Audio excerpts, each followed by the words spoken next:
Saudi, Kuwait, আরব আমিরাত সহ আরব শেখেরা প্রতি বছর বিলিয়ন বিলিয়ন ডলার ব্যয় করত তাদের প্রতিরক্ষা খাত সহ নিজেদের গদি বাঁচাতে। আর এই টাকা নিরাপত্তার নাম করে নিয়ে যেত আমেরিকা। সেই টাকার 30 থেকে 40% ভাগ পেত ইসরায়েল। আমেরিকা এই ইহুদিবাদী ইসরায়েলের মাধ্যমেই মুসলিমদের উপর হত্যা, নির্যাতন ও ধ্বংসের খেলায় খেলত। আজ আফগানিস্তান, কাল ইরানে, পরশুদিন লেবাননে, পরের গাজায়।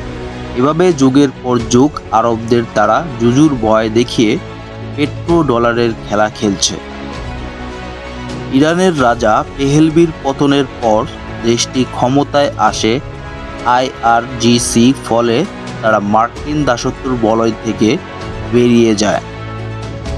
ইরান যে আরব দেশগুলোর জন্য হুমকি, এমনকি ভুলভাল বুঝিয়ে আরব দেশগুলোকে ইরানের বিরুদ্ধে লেলিয়ে দেয় আমেরিকা, এবং আরব দেশগুলো সরলভাবে বিশ্বাস করে তাদের হাতে পায়ে ধরে যে কোনো মূল্যে ইরানকে ধ্বংস করতে।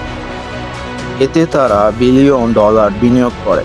ইরান মূলত আরব দেশগুলোর জন্য নয়, ইরান ছিল ইসরায়েলের জন্য বড় হুমকি। আমেরিকা ও ইসরায়েল সুকৌশলে কই বাঁচতে চেয়েছিল। চীন ও রাশিয়ার সহায়তায় ইরান সামরিক দিক থেকে অবিশ্বাস্য সাফল্য অর্জন করে, এবং এই যুদ্ধে প্রমাণ হয়ে গেল যে আমেরিকা আরবদের জন্য প্রতিরক্ষার নামে শুধু বিলিয়ন বিলিয়ন ডলারই নিয়েছে, কাজের বেলায় শূন্য।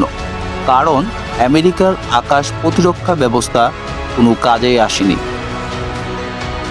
সৌদির পেট্রো ডলারের চুক্তি আমেরিকাকে টেনে তুলেছিল ক্ষমতার শীর্ষে, এবং এই ক্ষমতা দেশটিকে স্বৈরাচারে পরিণত করেছিল। চীন এই যুদ্ধের মধ্যে প্রাচ্য থেকে ডলারকে গুড বাই করে দিয়েছে ইরানের মাধ্যমে। চীন যে পরবর্তী সুপার পাওয়ার তা আরব প্রিন্সগুলো বুঝতে পেরেছে, ফলে তারা চীনের দিকে ক্রমশ ঝুঁকে পড়ছে। চীন যদি মধ্যপ্রাচ্যের নেতৃত্বে দেয় তাহলে অবশ্যই এই অঞ্চলে শান্তি বিরাজ করবে বলে আশা করা যায়।